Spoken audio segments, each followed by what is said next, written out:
Hello everybody. मैं doctor JS. Randhawa आज आपको मोटापे के बारे में, जिसे इंग्लिश में ओबेसिटी कहते हैं, और ये क्या कितने प्रकार की होती है और इसका इलाज होम्योपैथी में किस तरह से किया जाता है, उसके बारे में मैं आपको बताऊंगा। ओबेसिटी एक ऐसी स्थिति है जिसमें व्यक्ति के शरीर में इतनी अधिक शारीरिक चर्बी जमा हो जाती है कि उसका स्वास्थ्य पर नकारात्मक प्रभाव पड़ना शुरू हो जाता है। अगर किसी व्यक्ति का शरीर का वजन कम से कम 20% अधिक होता है तो उसे ओबेसिटी माना जाता है। वजन की अधिकता के कारण मृत्यु भी हो सकती है। समस्याओं के अंदर बहुत ज़्यादा बढ़ जाती हैं तो मृत्यु दर भी बढ़ जाती है। ओबेसिटी ये भी दर्शाती है कि इसके कारण डायबिटीज़ हो सकती है, उच्च रक्तचाप हो सकता है, हृदय के रोगों कई तरह के हृदय के रोग को होने के का आसार हैं, और कार्य करने के अंदर उसको बाधा होती है, वह आराम से कोई कार्य नहीं कर सकता है। इसके कई कारण हैं और इसका इलाज भी बहुत महत्व रखता है। 5 से 10% का जो वजन की कमी व्यक्ति और देश के स्वस्थ जीवन की गुणवत्ता और आर्थिक बोझ को भी बहुत बढ़ा देती है। तो अगर 5 से 10% वज़न की कमी भी कर लेता है तो इससे बहुत आराम आता है। होम्योपैथिक दवाएं शरीर पर कोई दुष्प्रभाव नहीं डालती हैं। इसके अलावा उपवासों की तुलना में होम्योपैथिक दवाएं आपके मेटाबॉलिज्म रेट को बढ़ा देती हैं, और जब मेटाबॉलिज्म रेट बढ़ता है तो वो आपके अंदर की जो चर्बी है उसको बर्न करने में सहायता करता है, और इसके कारण आपका वेट लॉस होना शुरू हो जाता है। इस वीडियो के अंदर ओबेसिटी के प्रसार, उसके कारण, उसकी प्रतिक्रिया क्या है, उसके क्या क्या लक्षण हैं, उसका क्या प्रबंधन कर सकते हैं, इस पर मैं जोर दूंगा। साथ ही इसके साथ में किन किन होम्योपैथिक दवाओं के द्वारा हम लोग इलाज कर सकते हैं उसको भी विस्तार से बताने की कोशिश करूंगा। ओबेसिटी या मोटापा क्या है? विश्व स्वास्थ्य संगठन WHO के अनुसार अधिक मोटापा और ओबेसिटी को स्वास्थ्य के खतरे के श्रेणी के अंदर डाला गया है। यह असामान्य और अत्यधिक चर्बी का जब मिश्रण हो जाता है तो मोटापा एक इस तरह का इंडेक्स है जो जिसे BMI कहते हैं, जिसका शरीर मास इंडेक्स है, उससे अगर अधिक हो जाए तो मोटापा होने के चांसेस हो जाते हैं।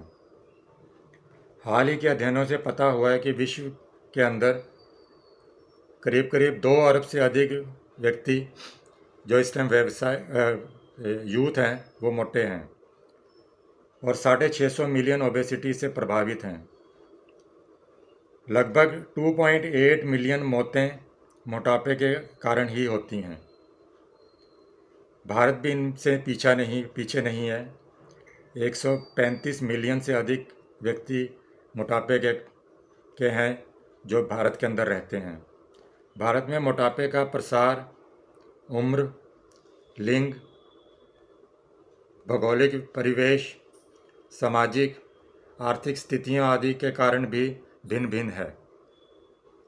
भारतीय चिकित्सा अनुसंधान परिषद ICMR की इंडियन अध्ययन के जो 2015 के अंदर हुआ था, उसमें मोटापा और केंद्रीय मोटापे का जो प्रसार हो रहा है वह 11.8 से लेकर 31.3% तक है, जो वहाँ से बढ़कर 16.9 से लेकर 36.3 तक है।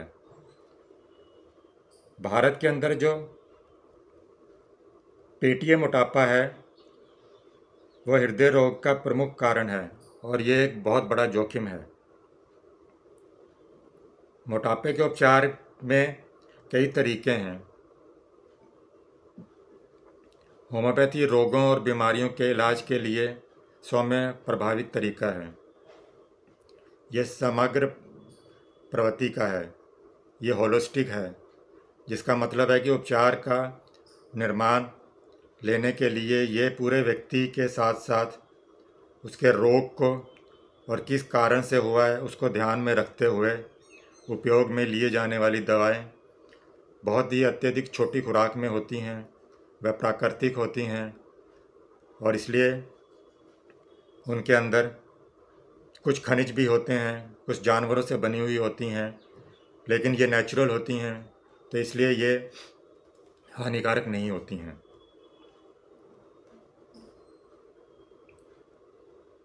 मोटापा स्वास्थ्य की स्थिति को बनाए रखने के लिए महत्वपूर्ण है और इसको निवारक और इसका उपचारात्मक स्तर पर ही जीवन की गुणवत्ता में सुधार करने के लिए हमें प्रयास करने चाहिए।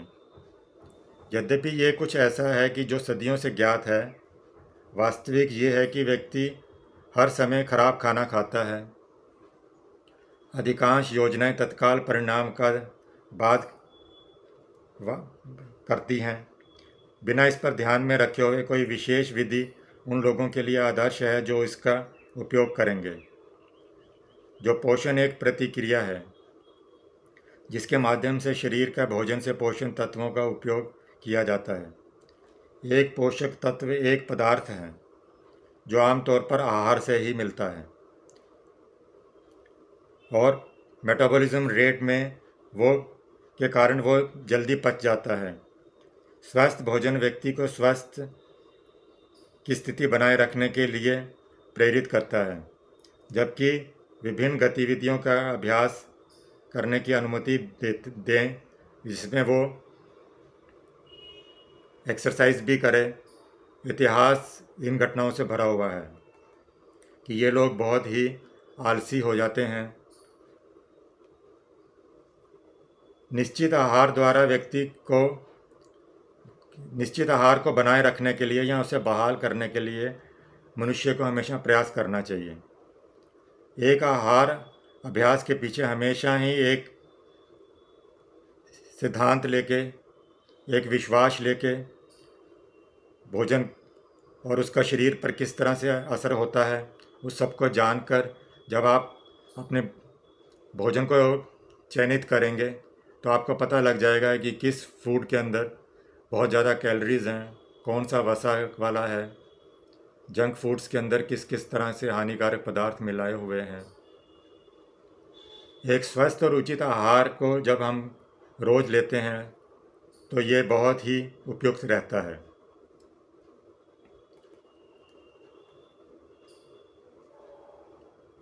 जिसे व्यक्ति आमतौर पर दैनिक रूप से लेता है। स्वस्थ संगठन वाले भी, विश्व स्वास्थ्य संगठन WHO भी मानता है कि हमें इस तरह से अपने डाइट को कंट्रोल करना चाहिए।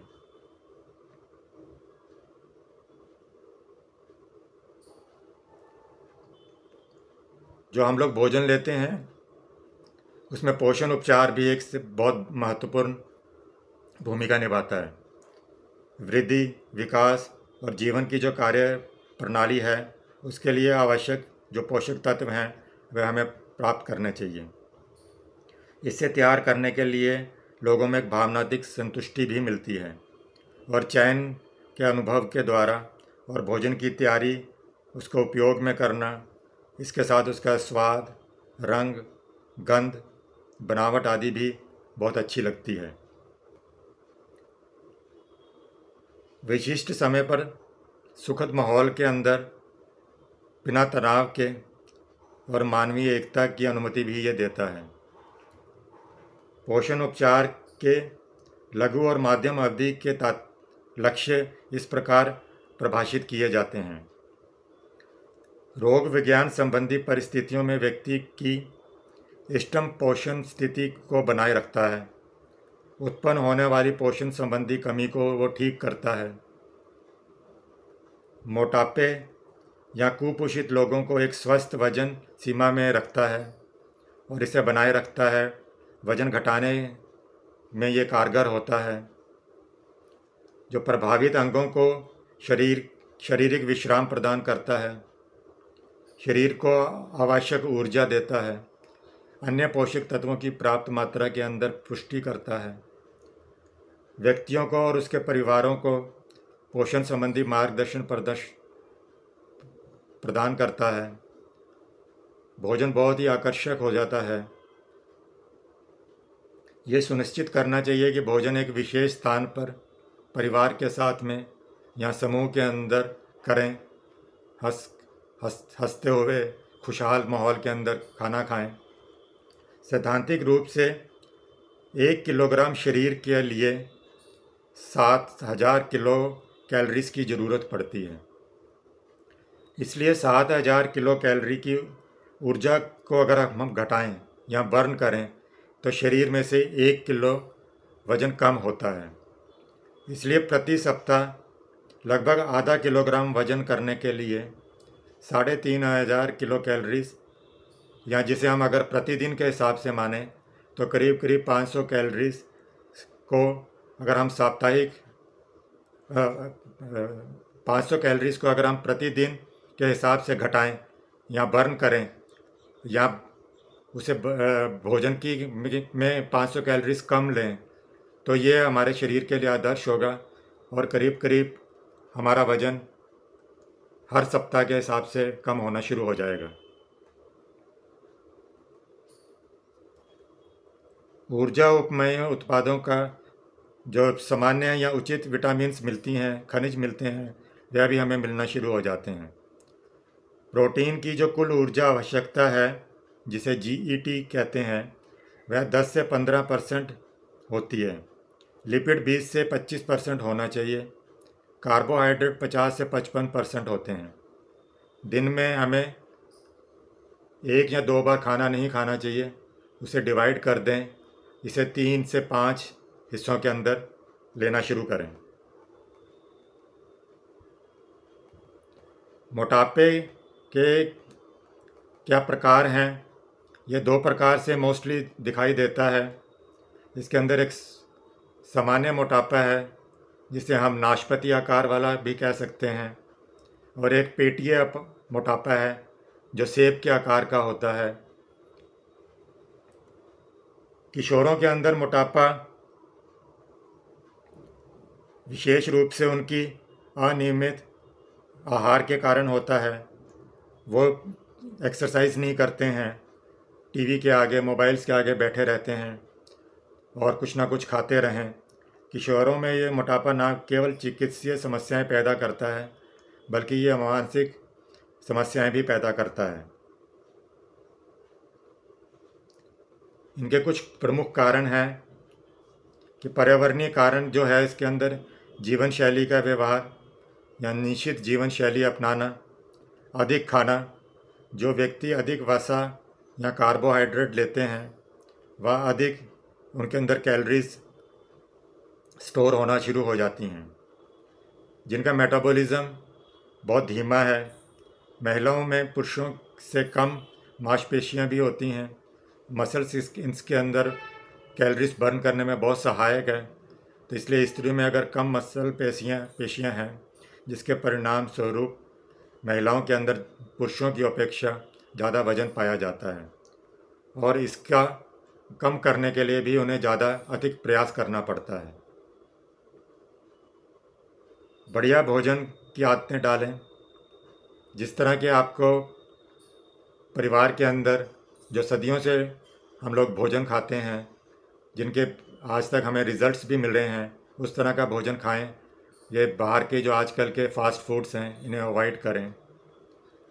मानसिक कारण भी इसके लिए बहुत महत्वपूर्ण भूमिका निभाता है। लोग महसूस करते हैं कि अगर खाना कम खाएं, बहुत ज़्यादा हमेशा यही सोचते रहें कि मुझे मोटापा है, वो डिप्रेशन में चला जाता है, और कई बार वो इस डिप्रेशन के ही अंदर अधिक खाना भी शुरू कर देता है। आर्थिक व्यक्ति की आर्थिक पृष्ठभूमि भी इसमें बहुत कार्य करती है। हमारे देश में अब जो धनी लोगों के बीच जो सामान्य हैं, जो प्रोटीन, वसा, कार्बोहाइड्रेट अधिक मात्रा में खाते हैं, उनके अंदर भी ये प्रॉब्लम शुरू हो जाती है। गर्भावस्था के अंदर भी उसके दौरान एक महिला का मोटापा की वृद्धि हो जाती है। वजन 4 से 5 किलोग्राम तक बढ़ सकता है और एक के बाद एक अगर वो बार बार प्रेग्नेंट होती है तो ये वृद्धि बढ़ती जाती है।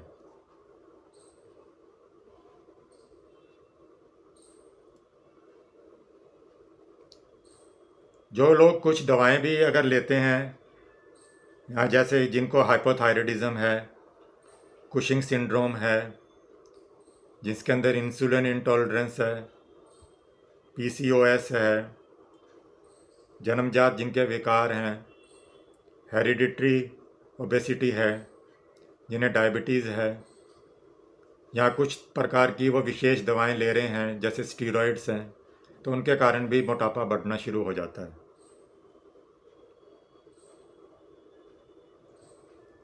आनुवांशिक कारणों के अंदर जीन एक या अधिक व्यक्तियों को वजन बढ़ाने के लिए बहुत महत्वपूर्ण भूमिका निभाता है। जीन जो वसा विनियमन है, जिसे लेप्टिन कहते हैं, मेटाबॉलिज्म रेट है, ब्लड के अंदर जो ग्लूकोज है, जो फैट्स हमारे यहाँ पे ब्लड के अंदर या बॉडी के अंदर जिनका भंडारण होता है, आदि जो हार्मोन्स हैं वो भी इसके लिए प्रभावित होना शुरू हो जाते हैं। विशिष्ट मोटापे में लेप्टिन, जो अधिकांश मोटे लोगों में लेप्टिन का स्तर बढ़ा हुआ होता है, लेकिन उन्हें लेप्टिन या उसके रिसेप्टर्स की कोई परिवर्तन नहीं होता है, इसलिए उनके अंदर लेप्टिन प्रतिरोध का एक रूप धारण हो जाता है, लेप्टिन इंटॉलरेंस शुरू हो जाती है। नैदानिक विशेषताओं के लिए अगर मैं बताऊं आपको, तो शरीर का वजन लगातार बढ़ता जाता है, शरीर की आकृति और उसका शरीर बहुत बेडौल हो जाता है,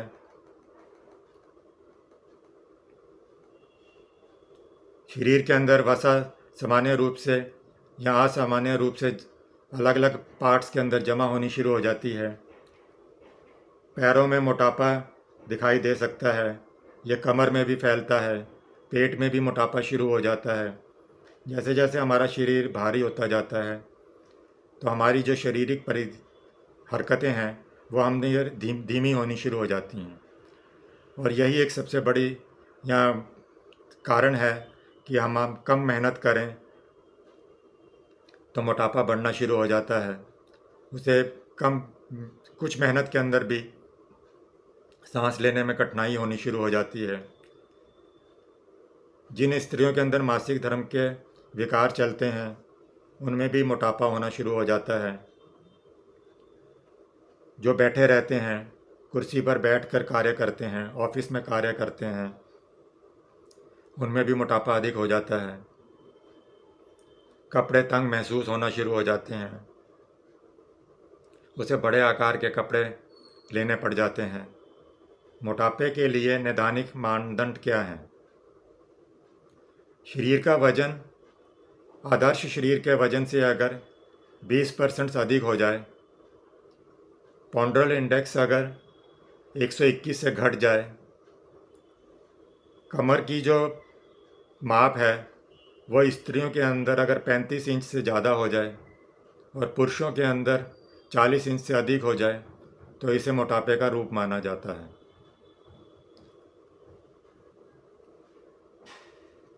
पुरुषों में स्कैपुला की नोक पर और महिलाओं के मध्यम त्रिशूल की वसा का आकार 2.5 सेंटीमीटर से अधिक हो जाता है।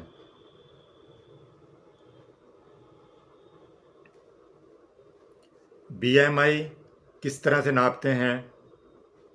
पहले आप अपना वजन किलोग्राम के अंदर नाप लें, ऊंचाई को मीटर के अंदर नाप लें और फिर उसको डिवाइड कर दें, तो जो रिज़ल्ट आएगा वो बीएमआई कहलाता है। बीएमआई सामान्य रूप में 18.5 होती है, और अगर 18 पॉइंट से कम हो तो वो दुबला पतला होता है, और 18.5 से लेकर अगर 24.9 तक हो तो हम इसे सामान्य रूप से कह सकते हैं। 18.5 से कम वाले को दुबला, और 18.5 से लेकर 24.9 तक वाला व्यक्ति सामान्य वजन वाला होता है। 25 से लेके 29.99 तक उसे प्री मोटापा कहते हैं, प्री ओबेसिटी। 30 से लेके 34.9 तक जो BMI है तो वो मोटापे वर्ग का कहलाता है। 35 पॉइंट से लेके 39.9 तक को मोटापा वर्ग के अंदर गिना जाता है, और जिनका वजन 40 से अधिक हो तो वो सीवियर ओबेसिटी के अंदर गिना जाएगा।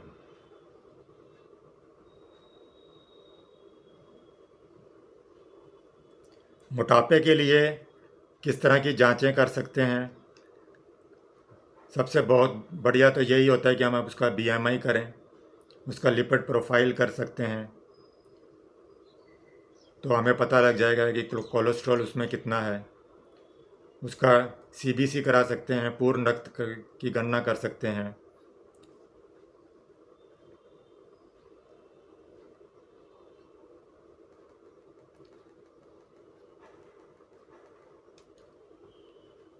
उसका ब्लड ग्लूकोज फास्टिंग ले सकते हैं, सीरम यूरिक एसिड लेंगे, सीरम T4 और TSH लेंगे, जिससे थायराइड के बारे में पता चले कि हाइपो है या हाइपर है। इस अगर उसको हार्ट की प्रॉब्लम भी चल रही है साथ में, हाफता है, तो ECG कराएंगे, छाती का एक्सरे ले सकते हैं, उसकी सांस का ब्रीदिंग एनालिसिस कर सकते हैं। इसका क्या प्रबंधन है? आहार के अंदर हमें कम वसा का भोजन लेना चाहिए, बहुत कम कैलोरीज वाले आहार लें, व्यायाम करना चाहिए, चलना चाहिए, दौड़ना चाहिए, साइकिलिंग करनी चाहिए। शरीर के वसा को ये कम करने में सहायक होता है और सबसे ज़्यादा प्रभावकारी भी रहता है। इसका उपचार पारंपरिक उपचार जो है उसमें हम लोग दवाएं देते हैं, और अगर यह अधिक गंभीर रूप से हो, जिनका BMI 40 से अधिक हो, तो बायोमेट्रिक सर्जरी कर सकते हैं, पर उनमें बहुत ज़्यादा जटिलताएं भी हो सकती हैं। यांत्रिक रूप से शरीर के भारी वजन के कारण वजन जब अधिक हो जाए तो ऑस्टियोआर्थराइटिस के अंदर भी प्रॉब्लम शुरू हो जाती है। त्वचा के अंदर संक्रमण भी हो सकता है, इन्फेक्शन हो सकता है। यहाँ जो कम साफ सफाई का ध्यान रखते हैं उनमें ये प्रॉब्लम शुरू हो जाती है। हार्ट के अंदर जो ब्लड वेसल्स हैं और बॉडी के अंदर भी जो नॉर्मल ब्लड वेसल्स हैं उनमें एथेरोस्क्लेरोसिस होना शुरू हो जाता है। वेसल्स के अंदर कोलेस्ट्रॉल जमा होना शुरू हो जाता है। व्यक्ति को मधुमेह हो सकता है, कोलेस्ट्रॉल हो सकता है, पथरी की प्रॉब्लम होनी शुरू हो जाती है। पथरी के अंदर गॉल ब्लैडर स्टोन भी होते हैं, और उसमें मानसिक जटिलताएं भी बढ़नी शुरू हो जाती हैं। डिप्रेशन है, एंजाइटी है। होम्योपैथी दृष्टिकोण के हिसाब से अगर हम लोग इसका मोटापे का जब इलाज करते हैं तो मोटापे के प्रबंधन के अंदर होम्योपैथी एक बहुत ही बड़ा दायरा है, क्योंकि ये एक डायनामिक, व्यक्तिगत और समग्र रूप से होती है। ये होलिस्टिक होती है। होम्योपैथी मनोदैहिक रोगों का उपचार करने में बहुत सहायता करती है। यह अन्य प्रणालियों की तुलना के अंदर बहुत ज़्यादा प्रभावकारी है। इसका बहुत ही सफलतापूर्वक इलाज किया जा सकता है। इसमें जो विकार हैं, जैसे मोटापा है, उसके कारण जो जो प्रॉब्लम्स हो रही हैं, जैसे मैंने अभी ऊपर बताया कि ऑस्टियोपोरोसिस हो सकता है, डायबिटीज़ हो सकती है, कोलेस्ट्रॉल बढ़ सकता है, एथेरोस्क्लेरोसिस है, पथरी है, उन सब के उपचार के अंदर भी होम्योपैथी एक होलिस्टिक रूप से कार्य करती है और उनका भी इलाज साथ के साथ ही होना शुरू हो जाता है। इनका इलाज करने से मोटापा और होम्योपैथी दवा के साथ साथ में आहार का, व्यायाम का, उचित मात्रा में नींद भी लेनी चाहिए, पानी भी अधिक मात्रा में पीना चाहिए। ये सब भी अगर सम्मिलित करते हैं तो होम्योपैथी बहुत अच्छा कारगर इलाज करती है। डॉक्टर सैमुअल हैनीमैन ने एक अच्छे स्वास्थ्य को बनाए रखने के लिए जब होम्योपैथी का आविष्कार किया था तो उसके सिद्धांतों के अनुसार ही हम लोग होम्योपैथी मेडिसिन देते हैं। होम्योपैथी का उपचार जो है उसमें संवैधानिक दवाएं पाचन, उन्मूलन, मेटाबॉलिज्म को सुधार कर वजन कम करती हैं। हमारी मैट्रियो मेडिका के अंदर कई तरह की दवाएं हैं जिनको हम चिकित्सीय रूप से उपयोग करते हैं और इनमें से कुछ महत्वपूर्ण दवाएं उनके विशेष लक्षणों के साथ में उनका उपचार किया जाता है। एंटीमोनियम कार्ब ये उपाय उन मोटे व्यक्तियों के अंदर किया जाता है जो हमेशा थके हुए रहते हैं, जो थके होने के कारण उन्हें नींद आती रहती है, सर्दी बहुत आसानी से जकड़ लेती है, कमज़ोर दिल के मोटे व्यक्ति जिनमें घरघराहट है, घुटन है महसूस होती है और कई स्थितियों के अंदर उन्हें नींद भी आती रहती है। एंटिम क्रूड जिनकी पुरानी अपच की बीमारी है, डिस्पेप्सिया है, रोगी को बड़ी भूख हो सकती है लेकिन अपनी पाचन क्षमता से वो अधिक खा सकता है, विभिन्न शिकायतों के साथ जीभ पर मोटी परत रहती है, उसके जो जठ तंत्र हैं उनके अंदर विकार रहता है, शरीर में बहुत ज़्यादा कमजोरी महसूस होती है।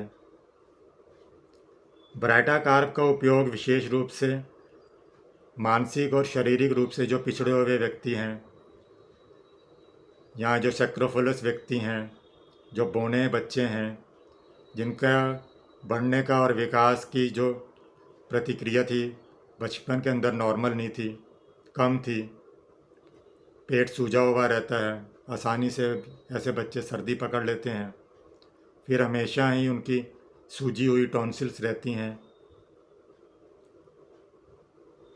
कैलकेरिया कार्ब जो व्यक्ति मोटा है, ढीला है, ठुलठुला है, इसकी क्रिया का मुख्य आहार पोषण में कमी है, जिसमें ग्रंथियों के अंदर, त्वचा, हड्डियों के अंदर बदलाव आता है, पसीना बहुत ज़्यादा आता है, उसकी ग्रंथियां सूजी हुई रहती हैं। सेक्रोफिलस लोग होते हैं जिनका मेटाबॉलिज्म बहुत कम हो, भूख बहुत ज़्यादा लगती हो, तो कैलकेरिया कार्ब देते हैं। कैप्सिकम ये हल्के बाल जिनके हों, नीले रंग की आँखें, नर्वस सिस्टम जिनका कमज़ोर हो लेकिन कफयुक्त हो, जिनकी बालों की में कमी हो, विशेष रूप से मोटे लोग जो आसानी से थक जाते हों, आलसी हों, शारीरिक परिश्रम का विरोध करते हैं, आसानी से घर की याद आती रहती है और जठयंत्र के अंदर जलन होती है, पेट के अंदर जलन होती है और चुभन की अनुभूति भी होनी शुरू हो जाती है। सिनकोना ऑफ के अंदर यह मोटापे के उपचार के लिए विशेष रूप से उपयोग में लाई जाती है, जो अत्यधिक भूख को कम किया जा सके। कच्चे फल और सब्जियों के सेवन के बाद में जब अपच हो जाता है तो मूल रूप से उसमें यह दवा का उपयोग किया जाता है। यह उन लोगों के लिए भी उपयोगी है जो आंतरिक रूप से बहुत कमज़ोर हैं और मोटे हैं। मजबूत सांवले व्यक्तियों के लिए, एक बार जो मजबूत हैं फिर बाद में थकावट है, कमज़ोर रहते हैं, छुट्टियों से कमज़ोर हो गई, टूट गई हो, उदासीन हो, मौन, उदास, तो सिनकोना मेडिसिन दे सकते हैं। फेरम फोस अक्सर उन व्यक्तियों को दिया जाता है जो बहुत अधिक संवेदनशील होते हैं, जो आसानी से जिनके अंदर रेडनेस हो, इन्फ्लेमेशन बहुत जल्दी आ जाता हो। फ्यूकस वेल्स मोटापे के लिए, या जिन्हें गॉइटर की प्रॉब्लम है, थायराइड की प्रॉब्लम है, जिनका पाचन को ये बढ़ाता है, वायु विकार को कम होता करता है, जिद्दी कब्ज को कम करता है, माथे में ऐसा लगता है जैसे लोहे की अंगूठी से दबाया गया हो, मोटे व्यक्तियों में थायराइड की प्रॉब्लम हो तो उसके अंदर ये उपयुक्त है। ग्रेफाइटिस मरीज जो मोटे हैं, निष्पाशित रंग वाले हैं, जिनकी त्वचा रोग होता है, कब्ज रहता है, मोटे ठंडे व्यक्ति जिन्हें बहुत ज़्यादा कष्ट होता हो, मासिक धर्म का इतिहास हो, देरी का मतलब देर से मेंस्ट्रुएशन आते हों, भूख लगने के कारण पेट में दबाव पड़ता हो, जलन होती हो, मोटापे की प्रवृत्ति हो। इग्नेशिया आमतौर पर उन व्यक्तियों के काम करती है जो बहुत ज़्यादा चिंतित हैं, भयभीत व्यक्ति हैं, फियर में होते हैं, जो तनावग्रस्त रहते हैं, नर्वस होते हैं और बस खाना ही चाहते हैं, आसानी से उत्तेजित प्रवृत्ति वाले होते हैं।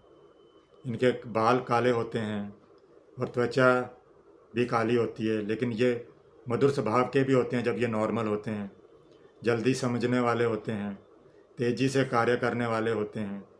तो इनके अंदर एक तरह से बाइपोलर पेशेंट्स होते हैं, कभी बहुत ज़्यादा चिड़चिड़ापन, कभी ठीक हो जाते हैं, पेट में खालीपन महसूस होता है खाने के बाद में भी, तो फिर वह और खाता है। काली कार्ब ये अक्सर उन मोटे व्यक्तियों के लिए है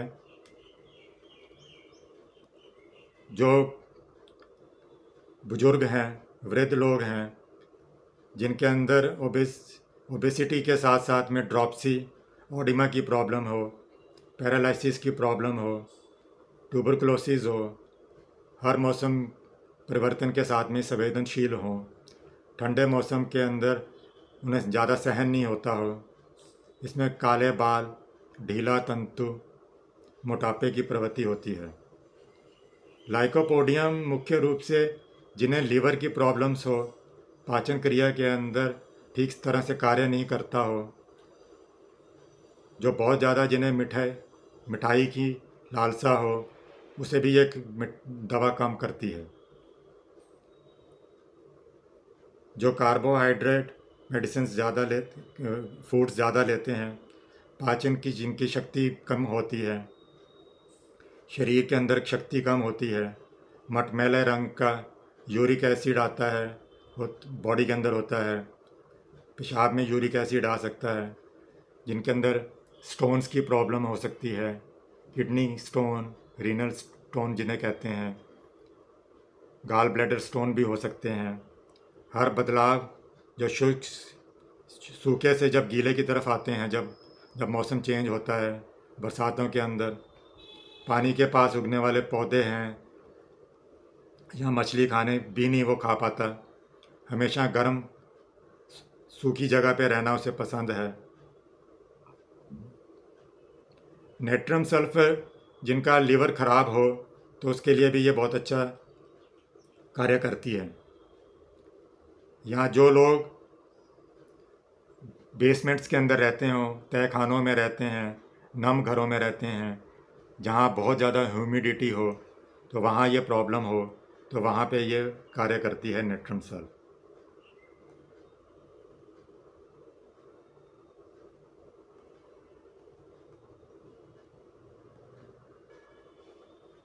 फाइटोलिका बेरी मदर टिंचर भी हम लोग इसमें मोटापे में देते हैं, ये भी एक बहुत अच्छी दवा है, इसे 10-15 बूंदों के हिसाब से हम लोग देते हैं। होम्योपैथी मेडिसिन्स किसी चिकित्सक की सलाह पर ही लें।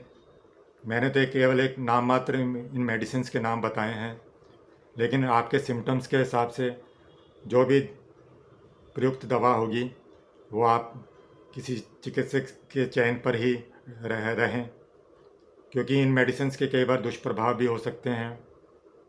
आज के लिए इतना ही। Thanks for watching my video.